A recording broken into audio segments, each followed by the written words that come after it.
I hear that. Okay, finally, we need more women. Okay, welcome. Shabbat nachamu. Let's start with a nice finish high. Says in the Pirasha, Moshe Rabbeinu, I don't know about you.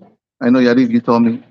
I think you did. When I read Sefer Devarim, it charges my neshama. Sefer Devarim is unbelievable. It's just like Moshe Rabbeinu talking to you. It's just like I soak in every word from Moshe Rabbeinu. Ki tolid banim uvnei banim, says Moshe Rabbeinu. Ki tolid banim uvnei banim v'no shantem ba'aretz. When you have children and grandchildren, v'no shantem ba'aretz, and you stay in the land for a long time. V'ishhatem, but you go off the path. V'asitem pe'esel, v'asitem hara, and you do bad in the eyes of Hashem. Ha'idoti bachem hayom ki avod tovedun. I testify today that you will be lost. Me'al ha'aretz, from the land. There's a pasuk in the Parashat yesterday. Again, Hitolid banim uvnei banim. When you have children and grandchildren, and you stay on the land, and you go off the path, v'ishhatem. Ha'idoti bachem hayom. I'm telling you right now, Moshe Rabbeinu says, ki avot tovedun, you're going to be lost from the land. And so the Peshat, the basic understanding is, Eretz Israel, as we say all the time in the Torah, it'll spit you right out. If you don't follow the laws, Israel has no tolerance. Right now, Baruch Hashem, it's still tolerant for a lot of balagan. The land of Israel has a very low tolerance level for immorality. You behave in Israel, the land will keep you in. Hashem says, if you don't behave in Israel, especially with immorality, takiya aretz chas v'shalom, the land will spit you out. Says the Ben Ish Hai, a Kabbalistic understanding of this pasuk with Gilgulim that I thought was nice and I wanted to share. It's not really connected with the rest, but just one little piece. Gilgulim, we have tikkun. According to the Ben Ish Hai and many other Mikubalim, you have to finish your tikkun of your neshama. If you don't finish your job as your neshama, as your nefesh, ruach and shama, you got to come back for another chance to do it. And that means each of us has a tikkun we have to be doing. How many times, you're going to love this one, how many times do you get to try to do your tikkun? Let's say you don't do the tikkun, you come back, you don't do it again, you come back, you don't. How many shots do you get? So says the Arizal in the Shaarey Kavanot, So says the Arizal in the Shaarey Kavanot, the Arizal writes as follows. It depends. It says in the Ten Commandments that we read yesterday, Hashem says, I do kindness for thousands of generations. Hashem says, if you're not good for Rashaim, 3 or 4 generations, right? For people who are no good, 3 or 4 generations, that's all you get. But if you're good, it could be thousands. Says the Arizal, it's talking about Gilgulim. If someone is generally a good person, Sadiq, or a good person, they have thousands of opportunities. They'll keep getting retests. It's okay, come back again, try again for the rest of your tikkun. Even, says the Ben Ish Hai, in the name of the Arizal, you don't have to be Sadiq. You have to just have moved the ball forward down the court. You moved the ball a little bit more down the court. You did a little bit of your tikkun, which means in plain English, you came to this world, you were a good person, you did good stuff, generally speaking, you accomplished a part of your tikkun, you're going to get more chances, even thousands of chances to finish your tikkun. Thousands ever, says the Arizal. If someone is a Rasha, that's sarcastic by the way, if someone is a Rasha and he's evil completely to the core, which means they do 0 of their tikkun, 0, they don't do anything good in their life, 3, maximum 4 chances. And after that, karet, they're cut off from the nation. Someone told me that they read about this Arizal. How will they be cut off? Hashem will not give them any boys. The line will be over.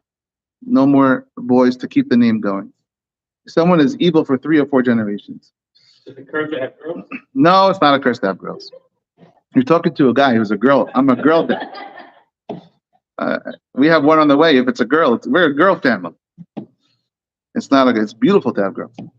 So this is how the Ben Ish Hai reads the pasuk. Yeah, I love my girls. Ki tolid My boys, boys are hard-headed. Girls are wonderful. It says the Ben Shai, read the pasuk like this. Ki tolit banim uvnei banim. When you have children and grandchildren, in the lashon of the Mikubalim, your Gilgul is like your child. So ki tolit banim uvnei banim. If you have one child, that's one. Uvnei banim, another chance. You already 2-3 chances.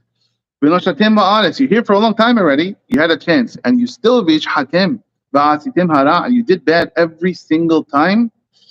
You're going to be lost. And so you gotta, each time you're living, you gotta do a little bit of your tikkun.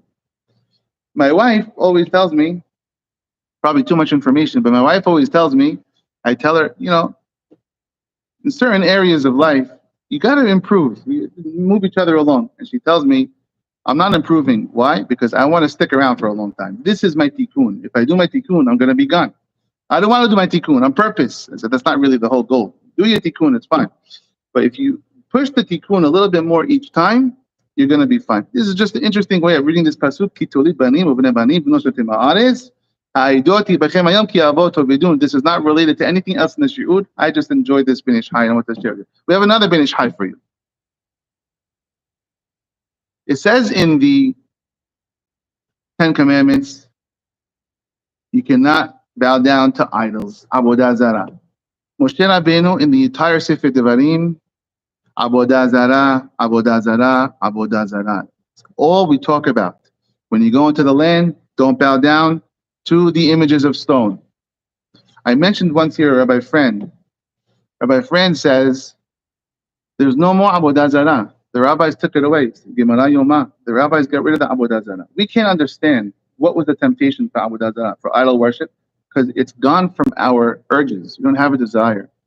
And so it says Rabbi Friend, he writes in his book, what am I supposed to do with the whole 2 of the 10 Commandments and the whole Sefer Devarim? It's talking about idol worship. It doesn't speak to me. What am I getting out of that? And I think you remember I said one time, Rabbi Friend says, don't forget, the Avodah zarah of these days, the idol worship of these days is dolatry, worshiping the idol. He says we all have an idol. Now we have iPhones. Even he didn't even know that. The I is your idol. We worship ourselves. How do we worship ourselves? It says in Tehillim 81, Lo tishtachaveh le'en echad. It says,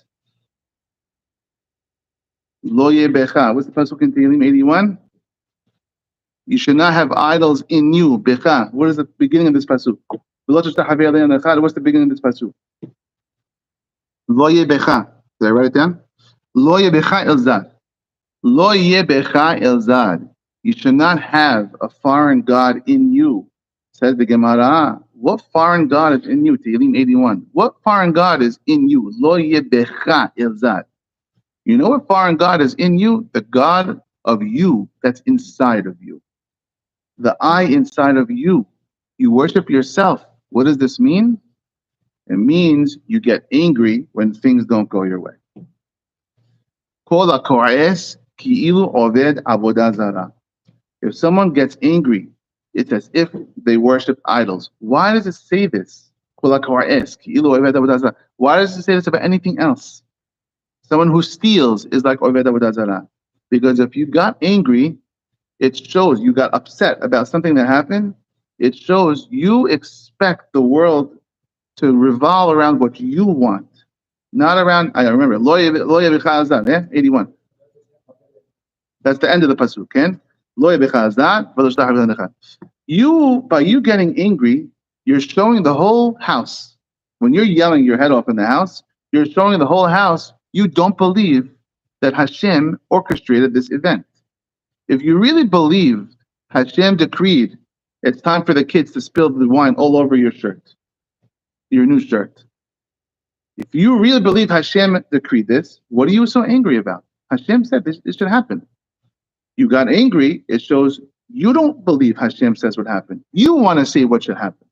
That's why it's so bad to get angry over what happens. If someone cuts you off and you have road rage on the road, it's because you don't believe Hashem made this happen. If you remember it, Hashem runs the world. Hashem wanted me to miss this red light because this dib, as we say in Arabic, in Halabi, this dib, as in Los Angeles, if you're ever in a left turning lane and the arrow turns green, you better go quick because they'll kill you if you don't go on the left green right away. This guy's on his phone and doesn't go in the green and woke up by it's yellow and you missed the turning lane, which happens all the time, right? Now, if you get angry, you're not remembering Hashem wanted this to happen. Why? Maybe he wants you to be a minute late to where you're going.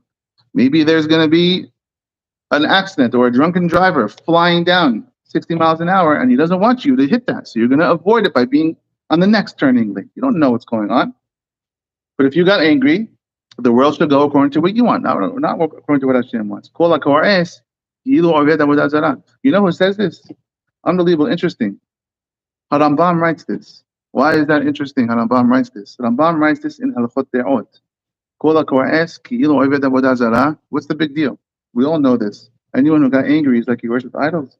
There's a massive, massive argument from the historians, Jewish historians. Did the Rambam learn Kabbalah?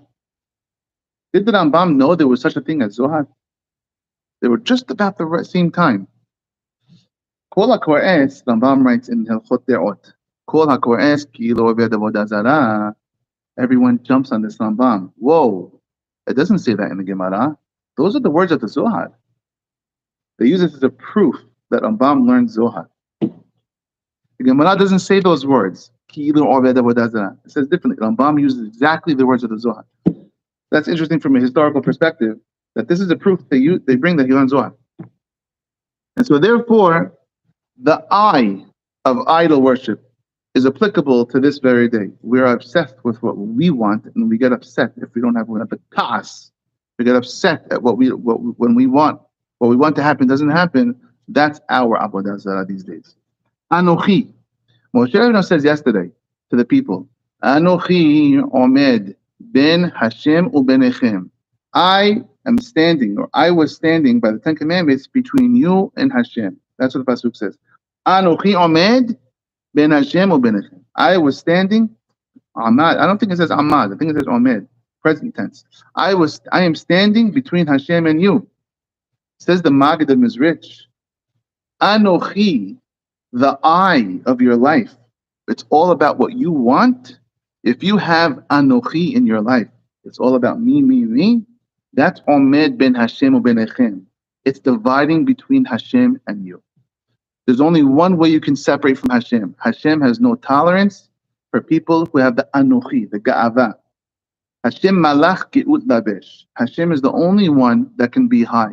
Hashem has no tolerance for Ga'ava and Ka'as comes from Ga'ava. Anger comes because of Ga'ava. If you have humility, you don't get angry.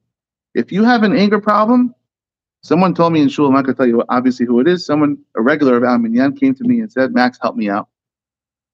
As if I have all the answers. I have an anger problem. That's what he told me. I don't know what to do about it. I get so embroiled. I get so angry.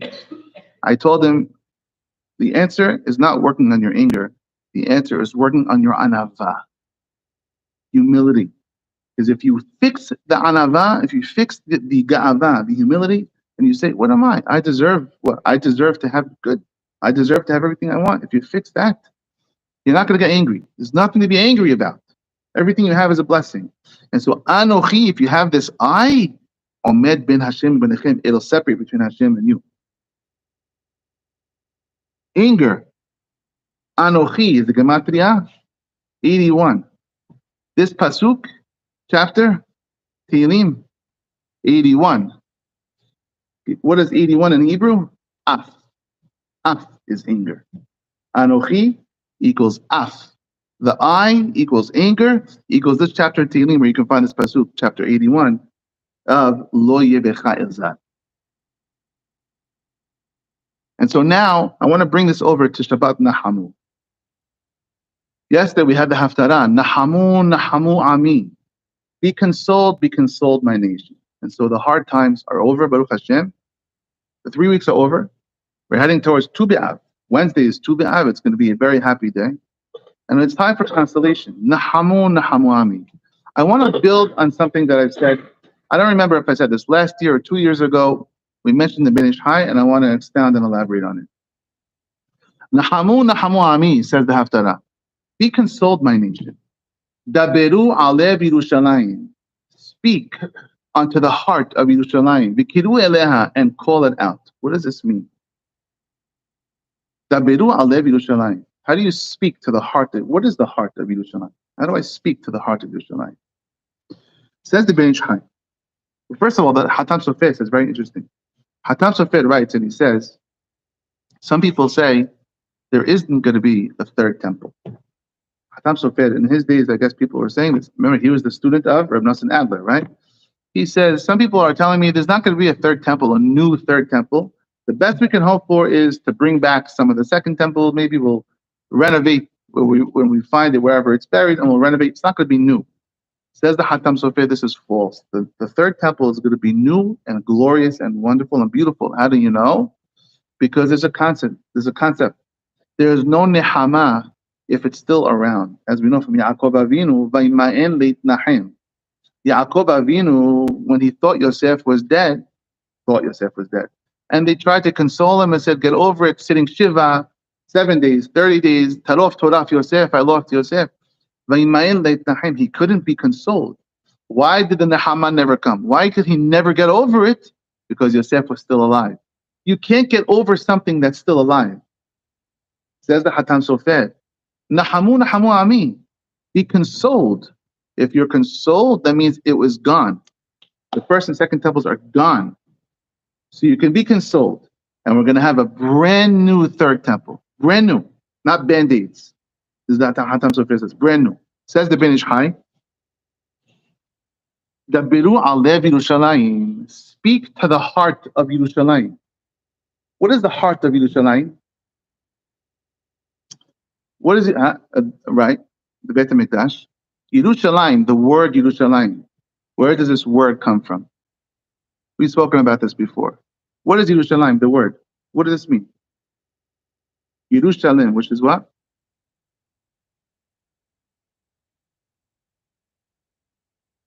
Yerushalayim was a composition of two words, right? Yeru and Shalem. Why? Malki Tzedek Melech Shalem. Malki Tzedek, who was Shem ben Noach, according to the rabbis, when he greeted Abraham Avinu, he was the prince and the king of Yerushalayim. He called it Shalem. Malki Tzedek Melech Shalem Hosi Lechem Vayayin. He brought wine and bread to Abraham Avinu. He was the king of Shalem. He called Yerushalayim Shalem. There was no such word as Yerushalayim back then when Abraham Avinu was around. It was called Shalem. Who called it Shalem? Shem ben Noach. Malki Tzedek, he called the city Shalem. Shalem means complete. Abraham Avinu, when he goes to do the Akedah, and he's about to slaughter Yitzhak, and Hashem sends the malach and says, no, don't touch the kid. Vayikra Hashem Makom, Abraham Avinu called the place Amonai Yera'eh. This is what he called it. Abraham Avinu, he was on the mountain, he was on the Temple Mount. Akedat Yitzhak was on the Temple Mount. It was on the place of the Beit HaMikdash, or the Kodesh Kodashim. He called this place Amonai Yera'eh. He called the place, I have a new name. I know Shem, Malki Tzedek, calls this place Shalem. I'm calling this place Hashem Yera'eh. Hashem will see. Ihayom Amonai Yera'eh, because Hashem sees me today. So Hashem now has a dilemma. Two great men have names for this place, this city. Shalem, according to Shem. Amonai Yera'eh, according to Abraham. I want to make both of them. So I take the Shalem from Shem. I take Amonai Yera'eh. Yera'eh, Yod, Resh, Aleph, and He. The Aleph and He combine to make 6, which is a Vav. Yeru. Yeru is the same thing as Yera'eh.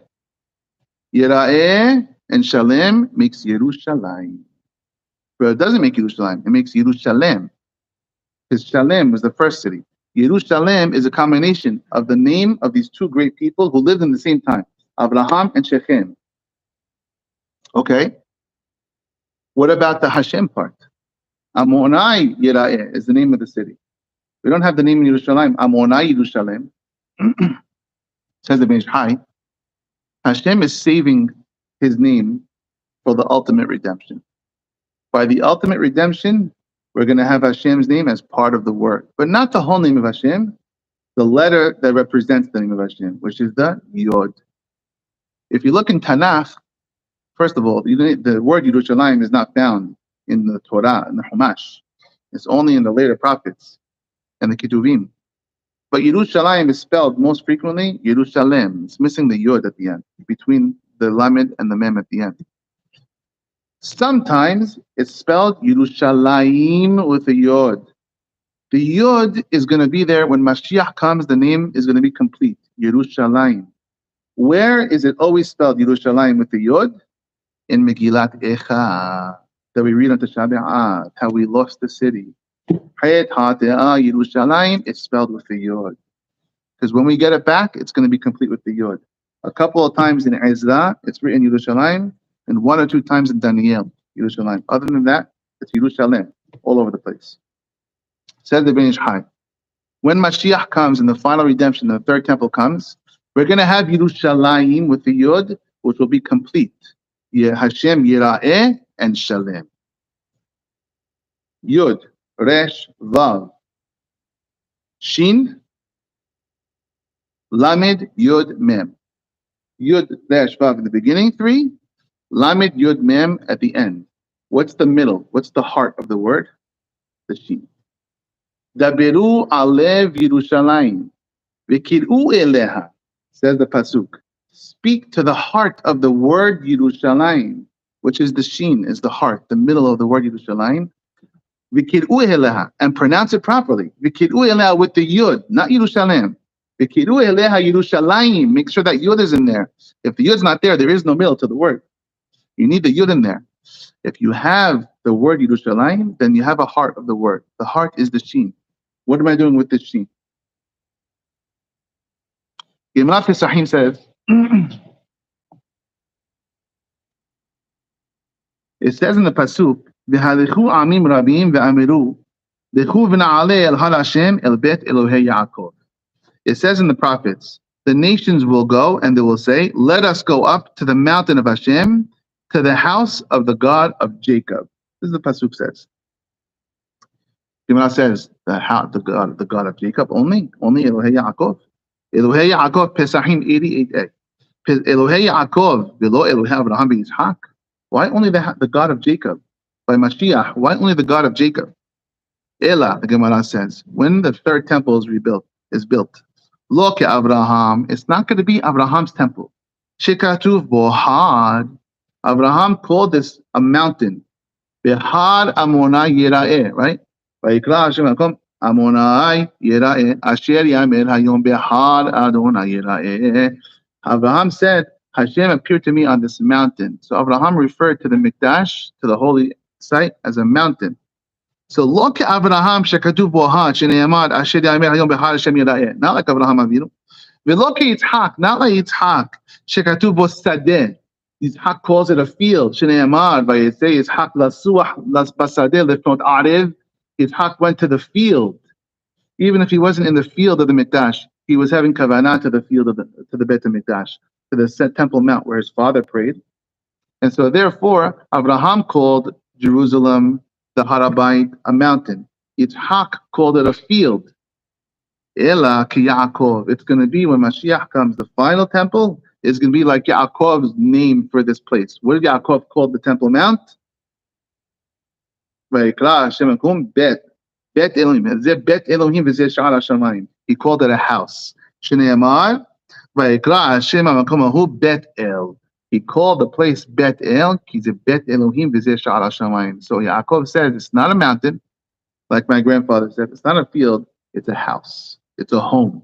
A home is more permanent. It's going to be like Yaakov. That's why the pasuk says the goyim, the non-Jews, are going to say, "Let us go up to the temple of the God of Yaakov." And so, therefore, what we have this Shin. Daberu alev Yerushalayim. Speak to the heart of Yerushalayim, which is this Shin. Now, Ben Ish Chai says, and I mentioned this before, I want to elaborate on it. Emunah, the numerical value of Emunah with the word itself is 103. Abraham, Emunah is belief in Hashem. Abraham Avinu, he added onto this more emunah. 103 plus the original 103. When did he add the more emunah? When he did the Akedah. He showed a lot of faith in Hashem. And it became 103 plus 103, 206. That's hard, imakolel. With the word, hard is 205. With the word is 206. That's why Abraham Avinu brought it to a level of 206. Yitzhak, what was Yitzhak's thing in life? What did he ask to do before he died? He told Esav, bring me food, v'sudali sa'id, v'asili mat'amim. Yitzhak felt that the food will bring him to a higher spiritual state. I need the food in order to bless you. Which means Yitzhak, he was at a higher level. If you can use physicality to tap into spirituality, it's a very high level. That's what we're all trying to do here. Use physicality. Sa'id, he said, Visud Ali Sa'id, go give me a trappings. He called the food a trappings. Sa'id is 104. Add 104 to the heart, to the mountain of Abraham. He brought it up another notch.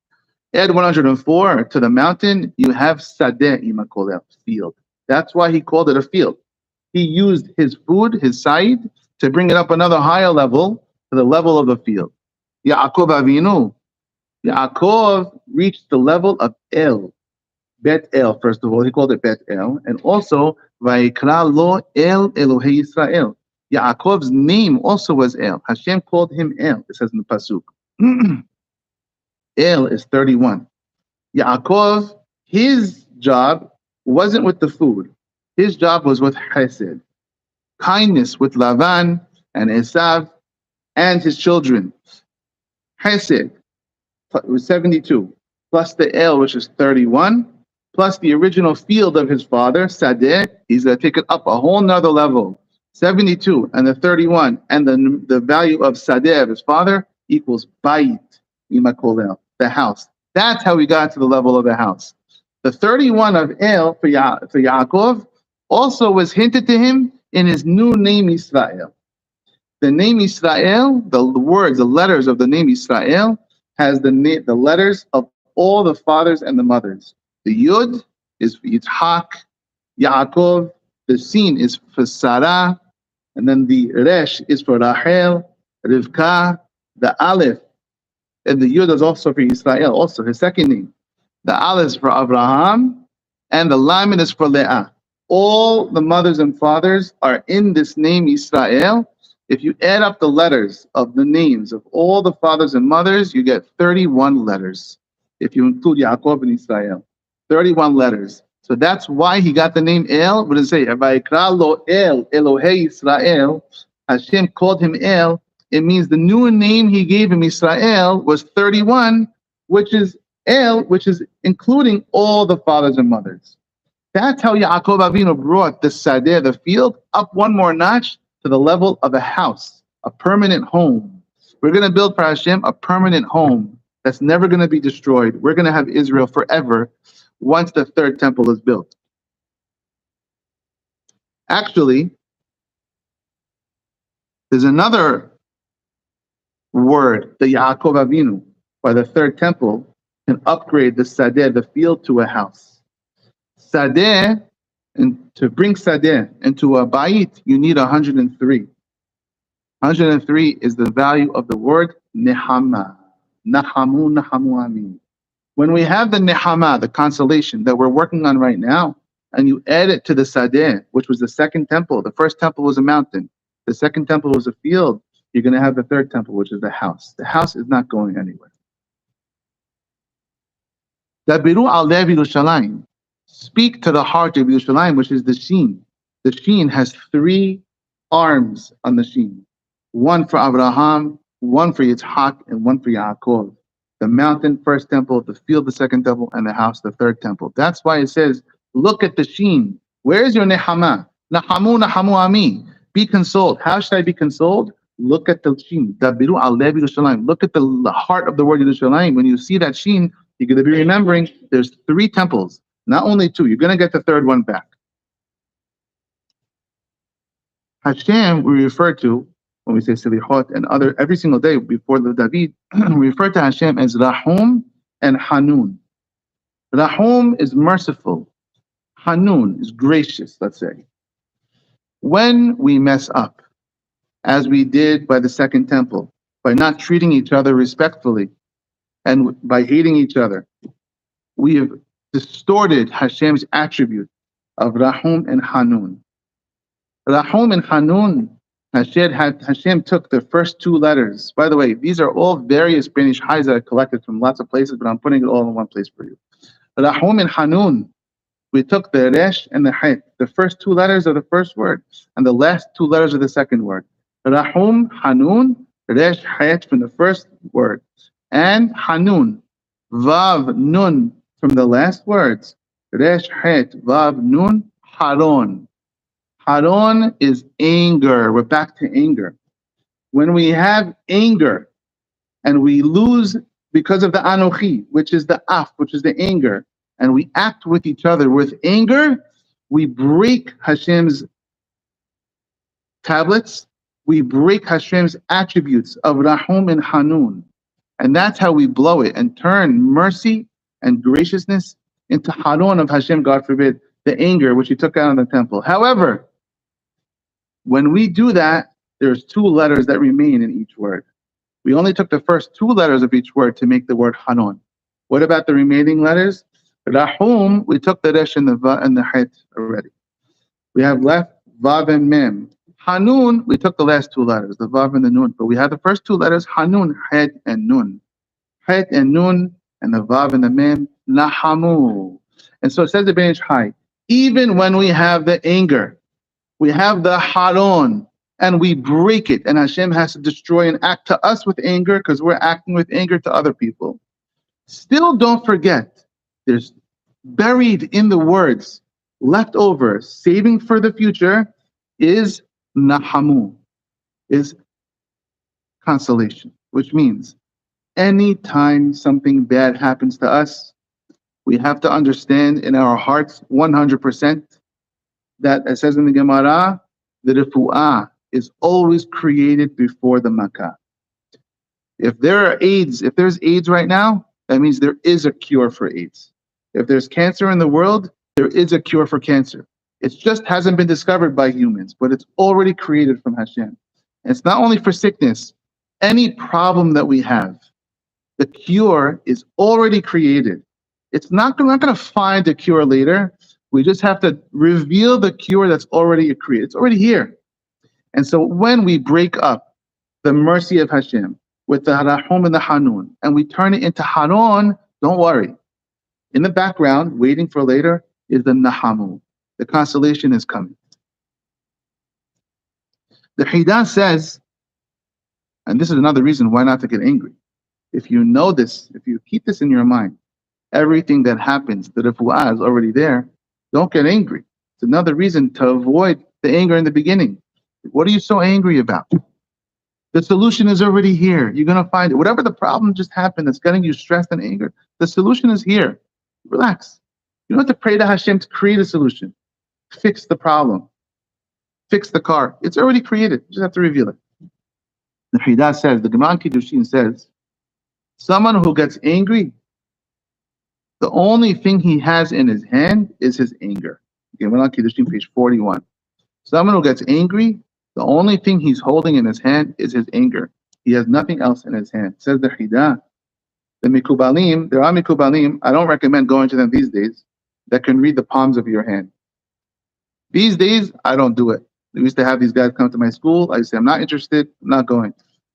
I'm sure a long time ago, there were genuine rabbis that can actually read the palm of your hand. The Hidah does write, and he was a great rabbi. The Hidah does write that everything you do is somehow written on the palms of your hand. Somehow. Says the Hidah, if you get angry, only thing you have in your hand is your anger. Hidah says an important thing. If someone does a mitzvah, a tefillah, learning Torah, a good deed, a Shabbat Kiddush, something good and kosher, while he's angry at another person, you lose the entire mitzvah and all you have is the anger. Hashem doesn't want your mitzvah that's done out of anger. And so you have the guy in the shul who's all fired up because you didn't do the right thing during the tefillah or whatever the reason is, and now he's going to be fired up and return to his prayers. Rohi, the only thing you have is your anger. Your prayers is worthless right now because it's full of anger. Or if you yell at your wife, why didn't you use the right pot? Use the meat pot for the dairy. Use that, and you don't get any of the credit for keeping the kosher right now in the house. All you have is the anger. We don't do mitzvot when we're angry. We don't pray when we're angry. In fact, it's a halakha mefureshet in the Gemara and halakha Shulchan Aruch. We don't get up to pray while we're angry or stressed from a hard day at work. Same thing. Wait, we let it pass, we get up and pray. Kal v'chomer, we don't get angry during prayer. We get angry during a mitzvah or during a Pesach Seder, yelling at someone because it's not done the right way. It's not beneficial.